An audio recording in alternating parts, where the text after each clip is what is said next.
Shalom and welcome to Jewish Insights. When Rav Daniel Kohn and I had our first conversation, we realized there was so much more for us to discuss. And one area in particular that we wanted to explore together were questions around how we think about spirituality and prayer and hope after October 7th. And so I've asked him to stick around while he's in Israel, while he's in from Israel, so we could have the following conversation together, because I'm really interested in, because he, in addition to his book of Yearning, which we spoke about prayer, he also has another book called Positive Prayer for Difficult Times, which he's written since October 7th. And so with that, I'll remind our guests that he is the Rabbi of Bat Ayin in the Judean mountains of Israel, and has served for over 30 years as a rabbi, a head of the yeshiva, Rosh Yeshiva, and a spiritual guide, teaching thousands of students, combining Torah learning, Jewish mysticism, and deep psychological insight. And he's developed all sorts of techniques around personal and spiritual renewal through Torah. And so, with that said, Rav Daniel, thank you for coming back on. It's a joy. It's a pleasure to have you for a few more minutes here. We couldn't resist. We both were really excited to chat a little bit more. So let's just start with, I know that you're in the middle of your North American tour now, let's say, running around to a very diverse group of communities. I think you're heading to Lakewood later, and you were in Mexico with non-Jews. So you've been all over the map here, let's say. Tell me a little bit, just your impressions of North America, and since October 7th, what are you hearing on the ground here? I'm sure it's different than Bat Ayin. So what are you noticing here? In terms of the contact I'm having with the Jewish communities? Yeah, let's start there. Well, the conversations that I've been having, especially with people in the modern Orthodox community and the conservative community, have been real distress, but beyond distress, I would say borderline despair. I mean, the experience that they're describing of like the ground shaking under our feet, and this return to the patterns of Jewish history that we're all too familiar with, and in some way thought were over, of the kind of hatred, tidal wave of disdain for Jewish identity, national identity, aspirations. Is just, I think, just caught everyone off guard mm-hmm. in terms of the concepts that people were living with. So for me, I mean, coming from Israel, the shock for me, I would say, was that people were willing to talk of despair. Mm-hmm. I can definitely appreciate concern. And if you're like a little more turbulent emotionally, worry, mm-hmm. right? But despair, and it was something that I'm just not familiar with in Israel, and that was what was so surprising to me, I think, and not just in a faith community in Israel that I live in, but also in a in Israel, I think the big difference is that being on the front line, so you've got to do, and when you're forced to do, that calls forth. Automatically that calls forth powers of hope. Mm-hmm. Because when you're called upon to defend, the assumption of that defense that you're putting up is that you're gonna make it through this. Mm-hmm. If you have a crestfallen attitude, you don't go out to battle, right? In fact, the Torah describes how people who are soft-hearted go back. The soft-hearted are a kind of almost a euphemism for full of fear, without the stout heart of someone who's feeling the pulse of life, in a way that I'm going to make this work no matter what. And so I think the atmosphere in Israel is primarily that one, and that has to do with sort of the natural condition when you're under attack is to respond that way. But people in I guess in the States that I've been meeting, since there's not a whole lot you can do, so you replace doing with worrying. Mm. And then when worrying becomes your modus vivendi, so then it becomes a very slippery slope mm-hmm. into despair. Mm. It's so interesting. It's almost like the luxury of despair, let's say, because there isn't there's what to do in America on a lot of different stages. People are worried about, there's that word worry, but people are focused on education and college campuses and high school education and political education and social media education and bringing in people who are inspired now and, fighting anti-Semitism in America. But you're right that it's not, it's a different, I'll call it luxury, to be able to have despair in North America as opposed to needing to go out there and, like you said, not being able, be successful if you have despair. It's not possible. Yeah. You need hope. It also can become sort of a myopic vision. With all the pain in saying this, I mean, it's true. I mean, we've been expelled from England and Spain and worse in Germany and just about every planet that has hosted Jews, right? And all the Arab countries. So there's definitely a sense that could it be not expelled, but made to feel so uncomfortable that it becomes unlivable. And I don't know. I'm really not one of the. I'm not a prophet of doom, nor am I someone who sort of takes advantage of these kinds of situations to push an ideological plank. But nevertheless, I think that kind of historical memory puts people into a situation where they sense that this could really happen here. But it's myopic in the sense that it could. But like in our previous conversation, we talked about how the individual identity extends far beyond the immediate experience and perception. So also our individual identity and communal, current, historic identity extends far beyond the present.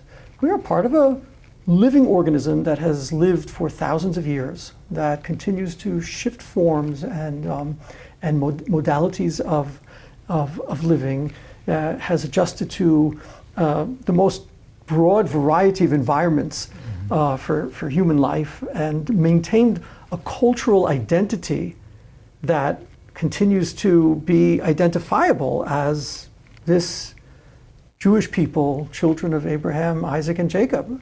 It's an extraordinary thing, but noticing that aliveness of the Jewish people and knowing that should invest us with tremendous hope if we can identify with that level of our identity. Because nobody knows what's going to happen here in the States. Nobody knows really what's going to happen in the land of Israel, though I feel much more hopeful there because of my vision of what's going on. But all of life is of a future that's unknown, except for one aspect of it, that we will survive as a unique identity on this planet until all of history is redeemed. That is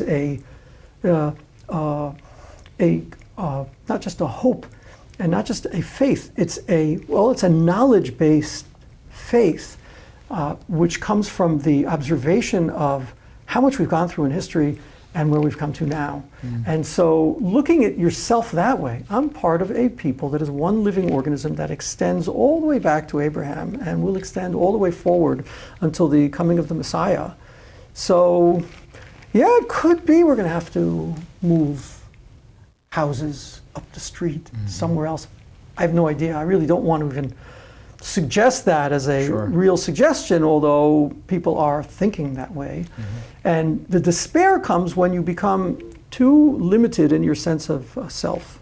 But as long as you remain as a participant in this larger being of the Jewish people and the larger being of this planet and humanity and the larger entity of world and the largest, which is inappropriate to even call that kind of language, the infinite one. So, okay.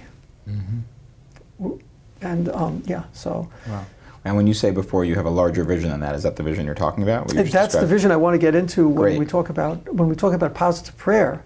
Great. So let's get into it. Okay, let's get into that. Well, the reason I put out this booklet was because I've been carrying this methodology for praying and teaching it for many years, but I don't think it's ever been as pertinent as it is right now for people, because exactly at times when the difficulties seem to be so unovercomable that we need to be able to reconnect. And here's the great gift, I think, of difficult times in general, and this one in specific. We actually are pushed to reconnect to our most essential nature as human beings. And that may surprise people to know. The most essential nature that we have as human beings is hope. is hope. It's tikva, what's called in Hebrew. And I'll explain what I mean by that. Hope is even a weak word.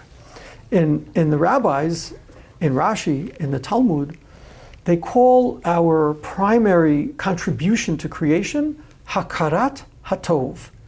The ability, literally the ability to perceive the good. Yeah.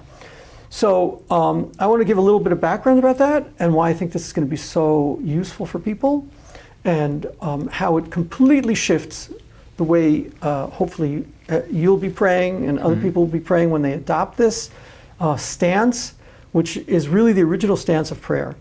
Prayer has become kind of an activity of like a pauper begging at the doorway of the king who may deign to accept your visitation or not, right?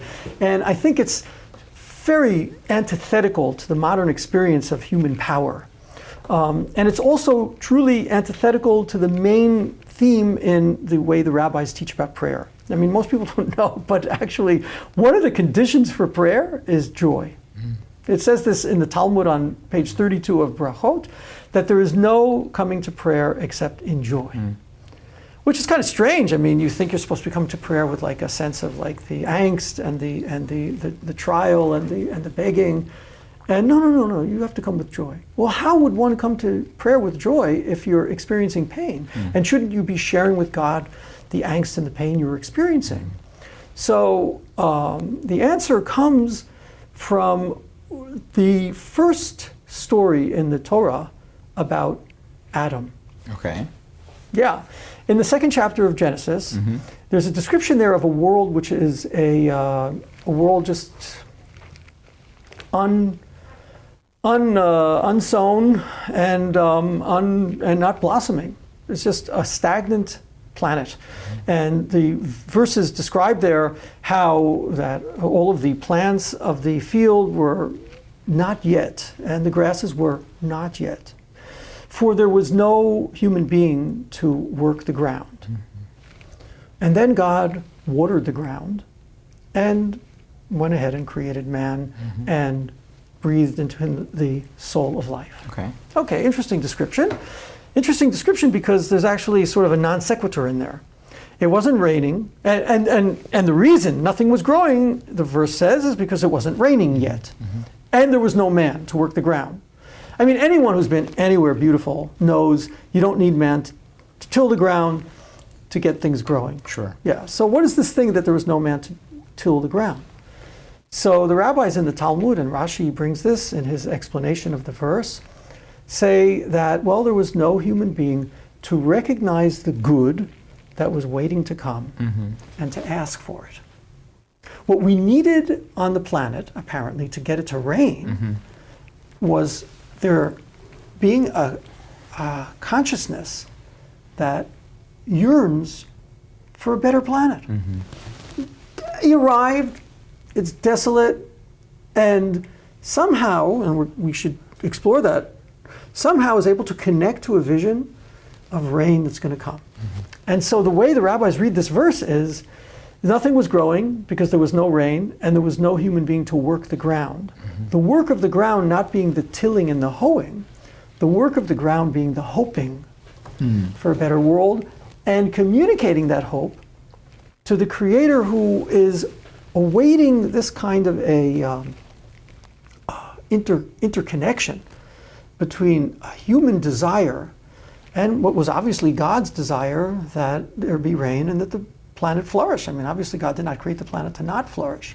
What he did create was an opportunity for us to make an elemental contribution to creation together with him. And that contribution is our yearning for a better world. So that's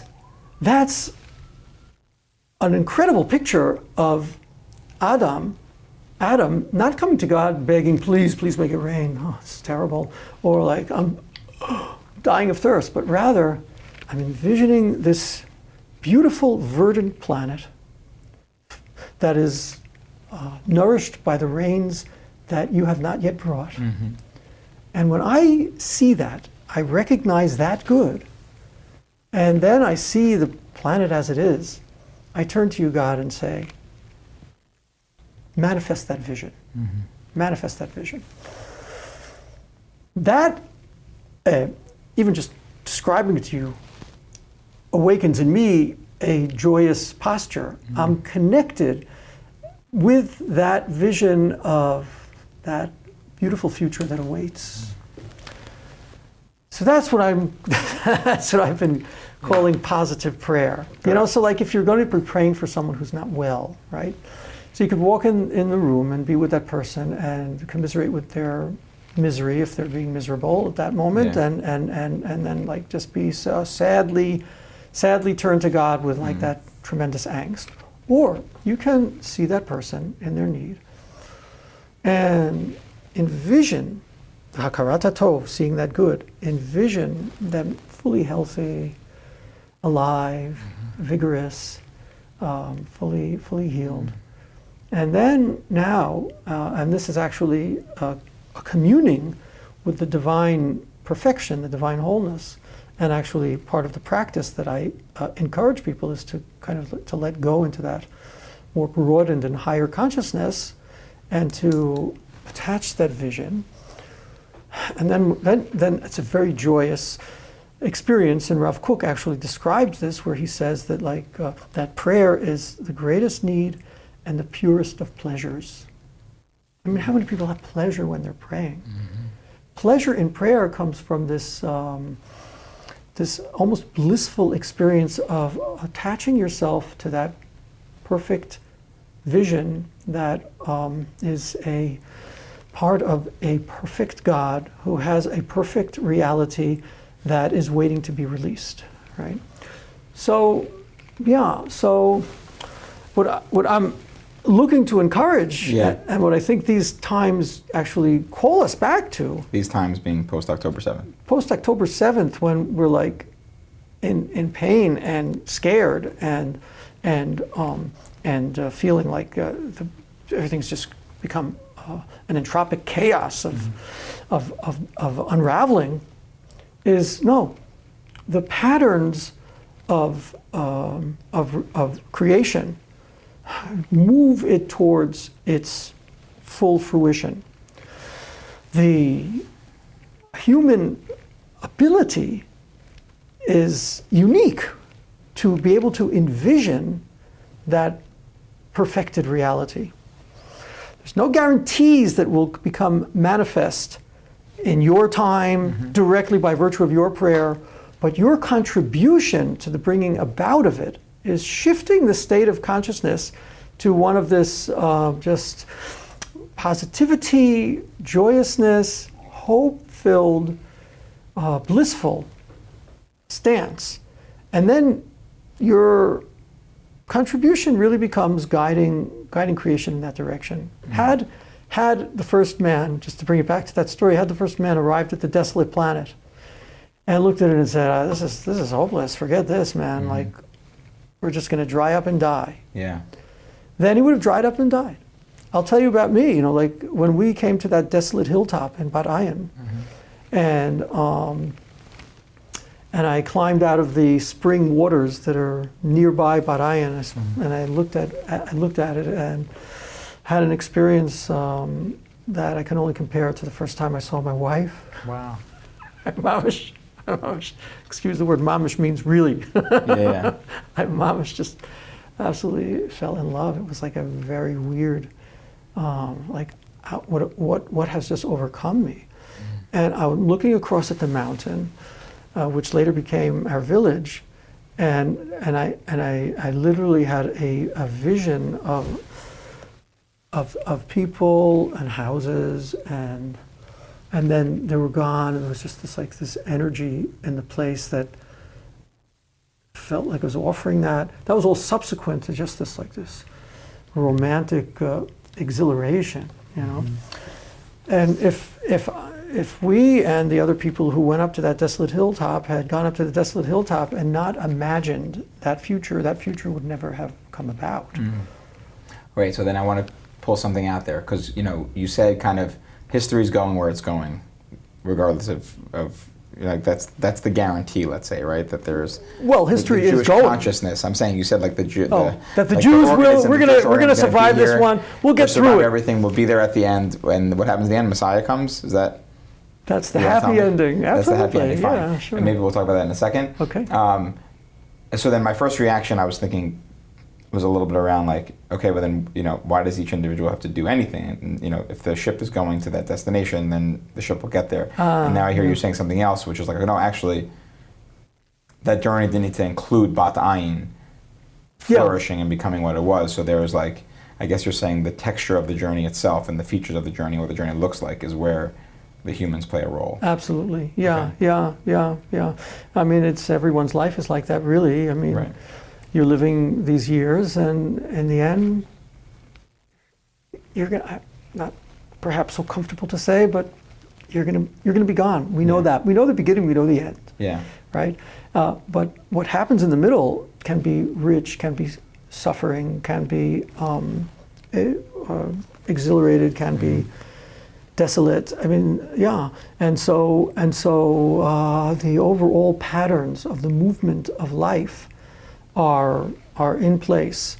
The particular modalities through which that will come about, the expressions it will have, and your place within it, all depend on prayer. Mm-hmm. They do depend on this turning towards the Creator and sharing with the One the vision that we have. That's that extraordinary teaching. I mean, understand that that's the only place really in the entire Bible where we're told what the purpose for the creation of man is. This is something people don't usually notice. We're so used to this idea, the world was created for humanity and for us to do. No, actually. The world was created before we were here, but it needed a participant in it who would actualize the potential that was within it by imagining and envisioning that perfected future. So we're actually here for the world.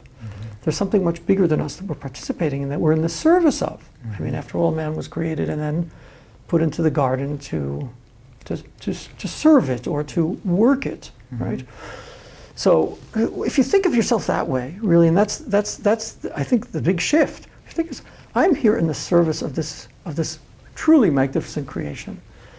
And the service I can be of to it is, yes, active participation in the bettering of it, nurturing and nourishing, having compassion on those who are in need, abetting and aiding fertility and growth, high ideas and sanctity, all of those things in action and in prayer, which is my shift in consciousness, aligning with the divine perfection, and then becoming a channel for it to become manifested in the world by virtue of my turning to that Creator who is the ultimate identity with which now I am joined. And I share with Him, and that's our confidence and conviction, I share with Him the desire that this place become the very best possible.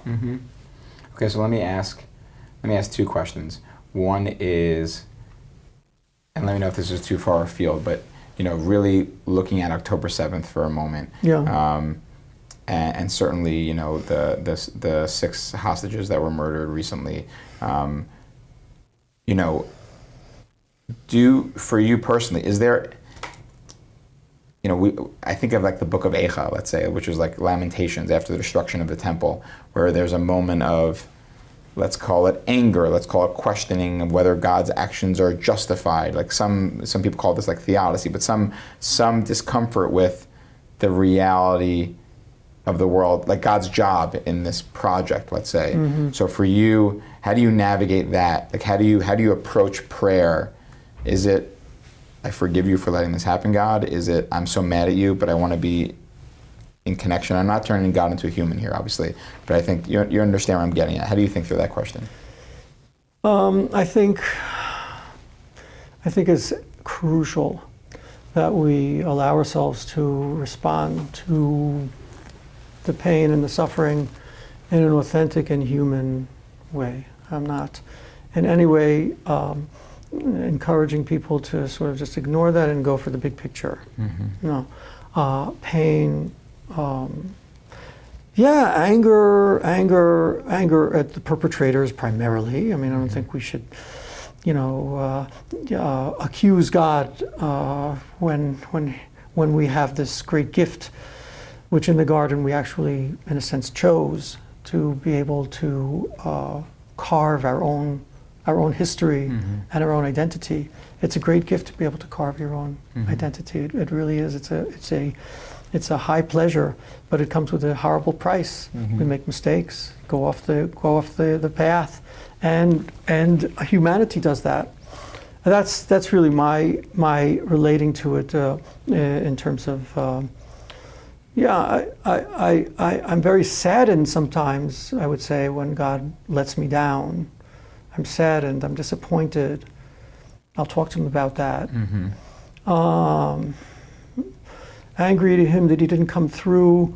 I don't think that's not where I go. I don't think that's really in the Bible where the Bible goes and where the Talmud goes. There are later traditions like that, but disappointment. It's like in a marriage. When I don't think it's the healthy emotion if my wife did something, or it's usually the other way around. That I did something to her, and her getting angry at me would indicate her real heartfelt valuing of our relationship, and that I have trampled. So the anger would be there. You've violated our relationship. There could be like anger like that, sorrow, disappointment. Those are the I think the emotional gamut that happens in the face of horrible tragedies like we faced on October 7th. But those should not ever stand in the way of that other aspect of our higher self, which remains attached always because we're in a continuum with the ultimate identity. To regain our ardor, our love for that great vision, and join God in His sorrow and disappointment, because it's a completely mutual thing going on. I mean, we disappointed Him. We behaved in ways which, on some level, brought this about. Whether you look at it, in terms of whatever kind of context, we won't, I don't think, have that conversation here right now, but there's all kinds of causalities involved in this sort of thing. And then we turn to him and we re-envision with him in full experience, really. It's not faith, it's like full experience. There's something in me which continues to yearn for a world that's perfected. That's my contact with the divine. And God is in pain too, the rabbis describe. He's in pain too when we're in pain. Right. Yeah. So, but you see how they don't stand in contradistinction. In other words, despair stands in contradistinction to hope and the joy of contact with that perfected vision. Despair stands in distinction with that. A type of depressed sadness stands in distinction to that. But disappointment and even anger do not stand in contradistinction to that as an emotional range. You could be, I'm angry this happened, I'm not going to let this happen again. You're not going to let this happen again. Or however you're going to garner the anger into a hope, into a hope. Hope is a weak word in English because it sounds like it's, sort of like fairy tale-y. In Hebrew, it's not hope, it's tikva. A tikva is a concentrated line that is going straight for where it needs to arrive. That's tikva. So hope isn't, it's a nice word, but it's a weak word. Tikva is like focused energy towards where we are seeing ourselves getting. Yeah, Sorry, I was going to say that's interesting that's the word for the national anthem of Israel. Oh, sure. Yes, it is. Okay. And there's that's beautiful point to make. That was what the writer of that anthem and I think the intuition of the people to adopt that as the anthem for our country understood that, like, what held us through all this is this line that does not waver, that gets us where we need to go, because the miracle of our return to the land is the most extraordinary testimony to the unique investment that the Creator of the world has made in us. I mean, like, this is just unheard of in any other aspect of human history. This people that was exiled went through so much and came back. That's tikva. That's concentrated, focused. You know, it's so interesting. We need more tikva. Yeah, you see. That's one of the knocks on the Jewish people a little bit, is that we're so sporadic and all over the place that we don't have like a centralized vision that we're pursuing together, kind of. Yeah. So prayer is really a reflection of that. And I just want to make one other point, if I can. Yeah. That in our previous conversation, we talked a great deal about makom, having a place. So the very first place that the word makom appears in the Bible, most people don't notice this, is Jacob? No. Too soon? Don't worry, the rabbi at the synagogue I was at 2 nights ago guessed that too. Oh, I'm wrong. Okay. Yeah, no, Okay. it's actually the second day of creation. Okay. When it says, Yikavu hamayim el makom echad. Let all the waters be gathered to one makom. But notice the play. Gathered, yikavu, with a yud, kuf, and vav. You'll have to put that on the screen for the viewers. Yeah, are the two middle letters of the word makom.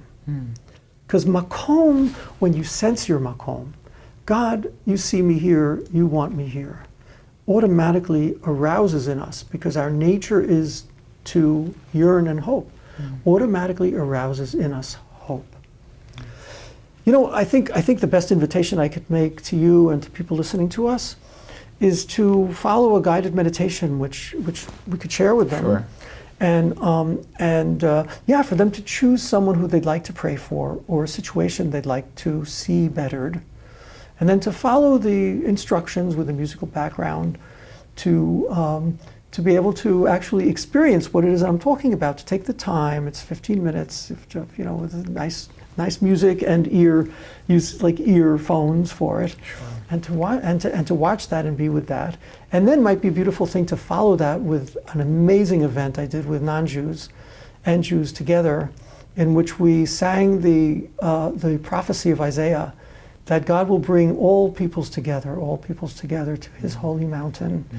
And there we will be singing in joy the praises of the beautiful and astounding world which He's created for us to enjoy. Beautiful. All right, let's try that. That would be wonderful. Thank you so much. Thank you for having me again. Find a comfortable place where you won't be disturbed for the next 15 minutes as we enter into the world of positive prayer. Make yourself comfortable on a chair or lying down as we begin this beautiful process towards the place of fullness, where all prayers are answered from.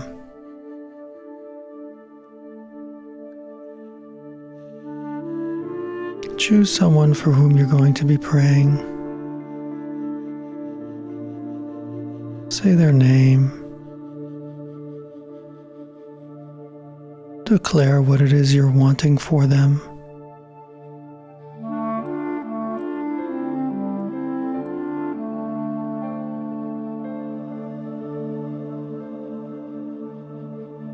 Let's take a few moments to reside in Makom, in this place where we are.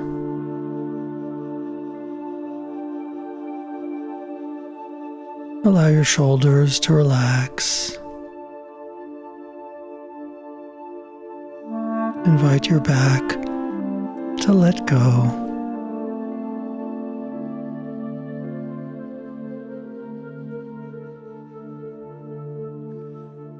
Send a message to your thighs and to the calves of your leg.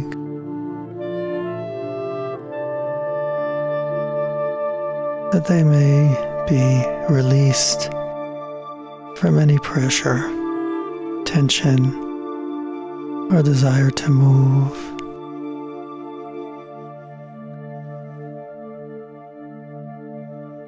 Let your feet feel comfortable on the ground.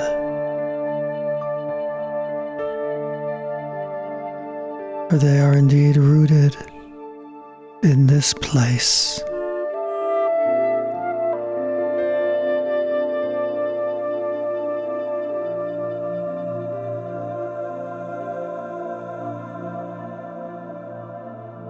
Note your breath as it enters and leaves your nostrils. It's most soothing and calming support given to you now. Simply follow it as it enters and leaves.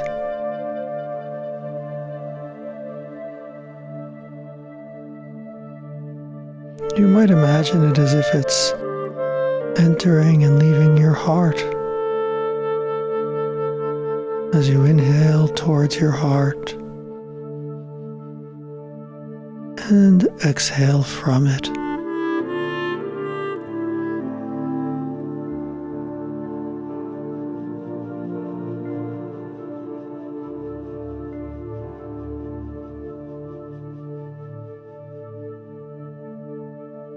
Notice how there's a volume of space opening up in your feet. Invite that to expand. Notice the volume of space opening up in your rising and falling stomach. Imaginatively notice a volume of space opening in your hands.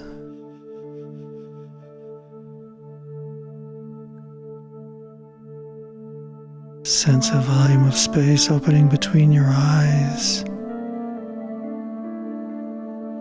as you become fully available to the Shefa, to the divine flow of blessing for which you are going to become a channel towards the person for whom you will be praying.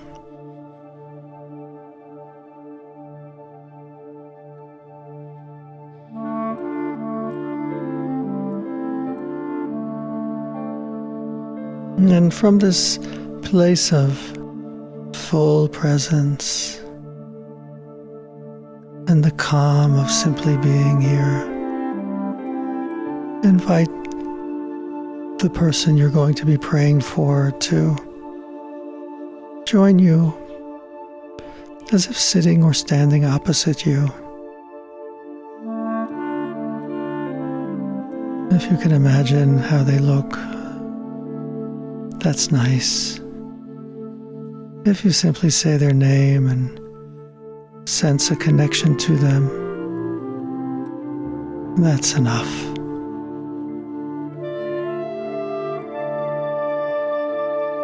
Let the music play on both of you as you become more and more present in the joy of simple being.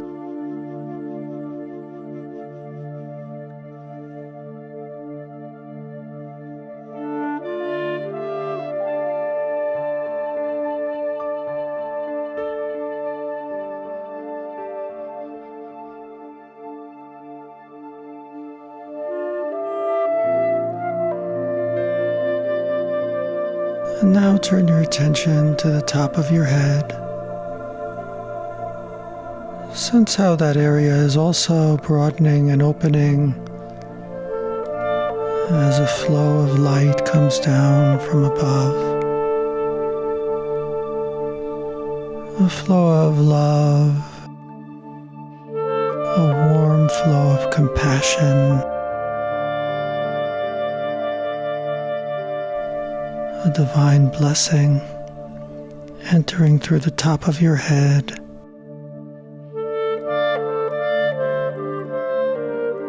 filling your mind, filling your entire skull and face moving down, entering your throat, your body, and especially centering in your heart as you breathe towards it and exhale from it.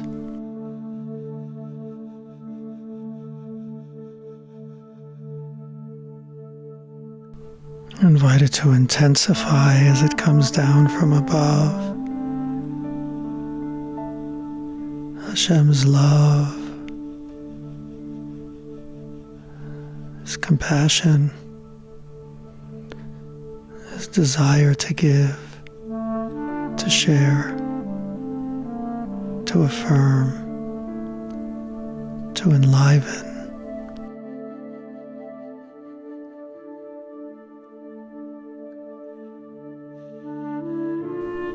Now sense how that beautiful light is actually gathering in your heart.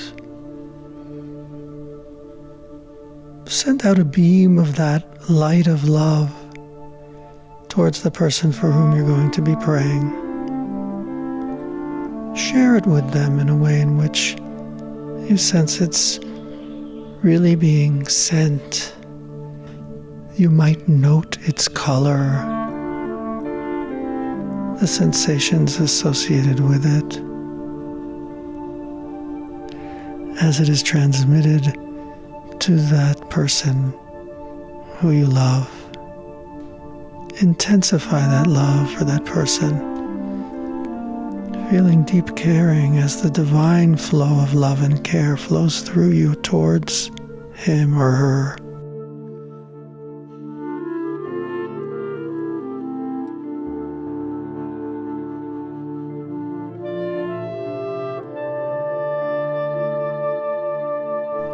Sense how they welcome its arrival.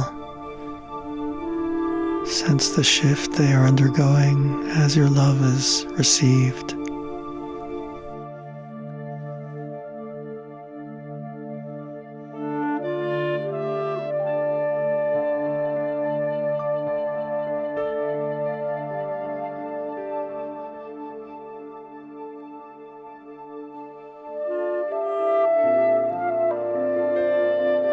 Now, allow your mind and heart to be focused upwards towards the One, expanding your love, expanding it beyond the person to whom it was directed, towards the one single source of all, to the expansive One who includes all, spreading, filling the universe with love, compassion, wholeness.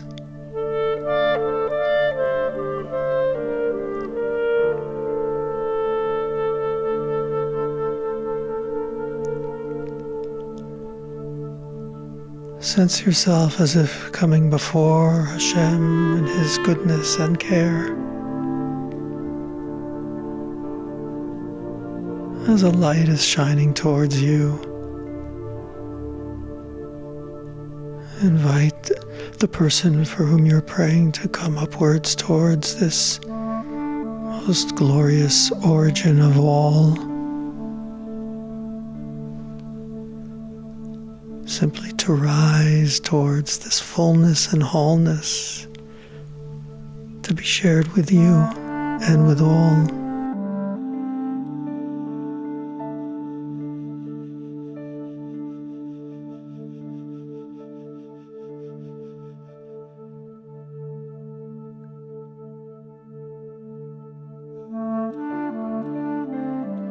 Notice how all here is full. All here is complete. See this person and what it is that they are in their fullness and wholeness and complete well-being. With the person they are meant to love,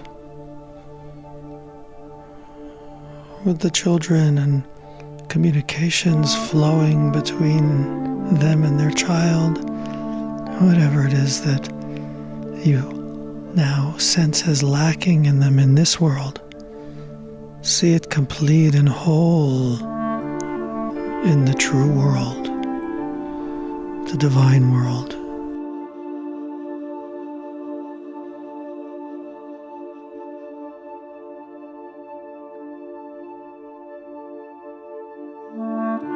Allow that image to become fully expressed. Sense the love, the joy that you experience when you see it. Allow that to be there, intensified as you become more entranced by the beauty of the image and the wholeness of it all.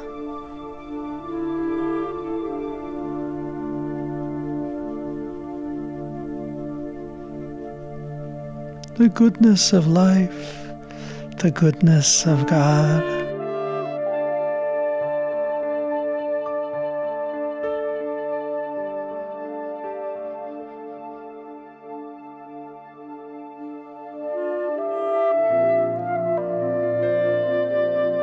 Sense yourself dancing with it in the exuberance of the ecstasy of the divine completion of all.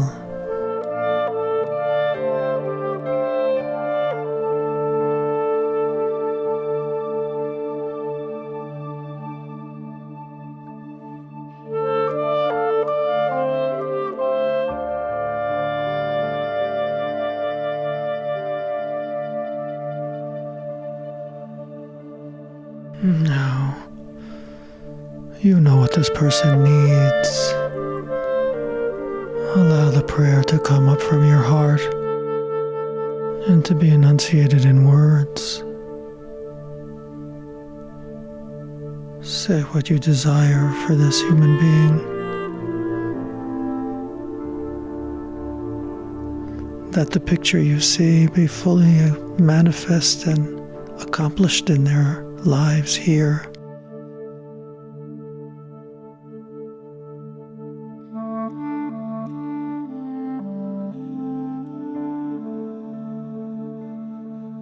How blessed you are, Hashem, Baruch Atah Hashem, who gives whatever it is you're praying for.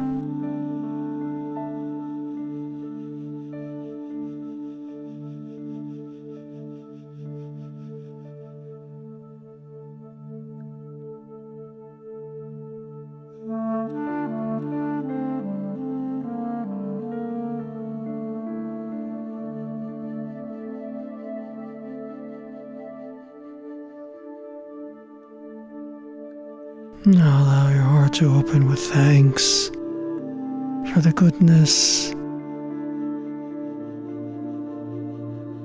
for the wealth, for the fullness. Hatov Shimcha Ulecha Ne'eh Lahodot. You in your essence are good. And to you it is beautiful to give thanks.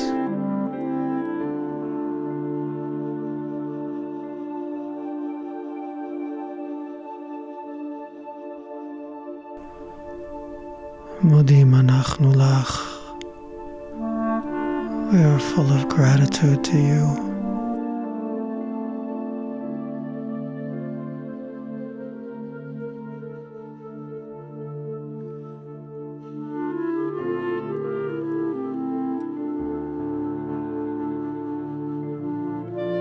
And as you give thanks and listen to this beautiful nigun of thanks, see how this now descends into the world, coming to be held by the receptacle of this life, as we become filled with a joyous gratitude.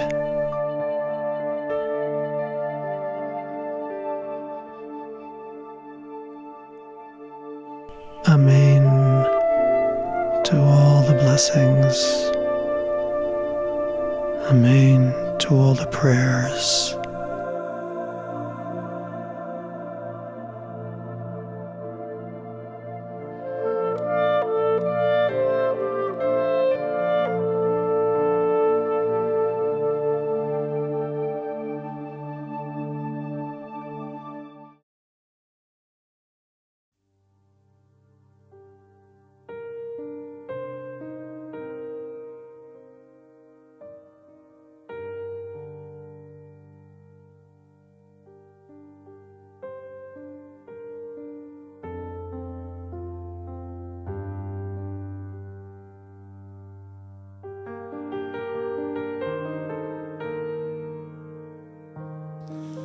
We're going to sing V'haviotim el har kodshi. I'm going to bring you, God says, to my holy mountain.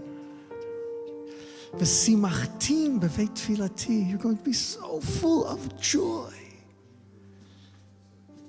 A holy joy that will come out in prayer. And as you bring the gifts that you bring, olotehem v'zivchehem, to say, God, all I want is closeness to you because there's none other than you. They will become the expression of God's deepest desire. Yeah, he's going to be saying, this is what I've been waiting for. For my house is a house of prayer for all peoples together. V'havioti el har kodshi ve'simachti beveit tfilati ba'avioti el har kodshi ve'simachti בתפילתי בהביא אותי אל הר קודשי ושימחתי בתפילתי עולותיהם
עברתי אל הר קודשי